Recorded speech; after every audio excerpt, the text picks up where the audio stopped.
Michigan's largest hospital system is treating more COVID-19 patients than it did when the virus peaked last spring. This as public health leaders report a significant uptick in positive tests and a growing number of deaths. News 8's Susan Samples has been examining the numbers and is here now with what she's learned. Susan?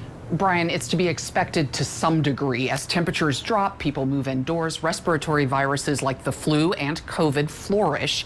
And Kent County tells me it is already seeing an increase in COVID-19 deaths, 6 in Kent County in the last week alone. That's why health leaders say now is no time to let down your guard.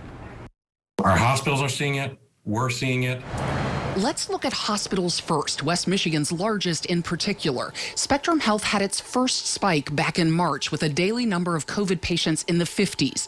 That peaked in May to a daily COVID patient count in the 70s. It was down to the 30s in June, a small spike to the 40s or 50s in late July, and fast forward to today, and Spectrum's treating 103 COVID-19 patients. Not capacity by any means, but concerning just the same. We've obviously seen a great increase in the number of cases we're seeing on a daily basis. In Kent County, health leaders are reporting around 160 new cases a day. Nearly 6% of those tested are coming back positive now. That's up from 2% earlier this summer. Really not a lot has changed in terms of, who we're testing. It's just, I think, obviously the virus is becoming more active in our community as we, head indoors and we get, in closer contact with each other. The health department says it's more important than ever that you keep fighting COVID fatigue with masks, hand washing, and social distancing, no matter how sick you are of hearing it. Is there concern that the worst is yet to come? Yes. Why?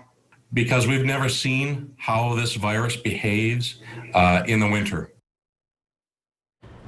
Spectrum Health tells me it is well prepared this time with plenty of protective gear, faster testing, and months of experience in dealing with COVID-19. But hospital and health leaders still urge you to get your flu shot, by the way. Don't forget about that, as fewer flu cases can only help our hospitals and you this season. Sue?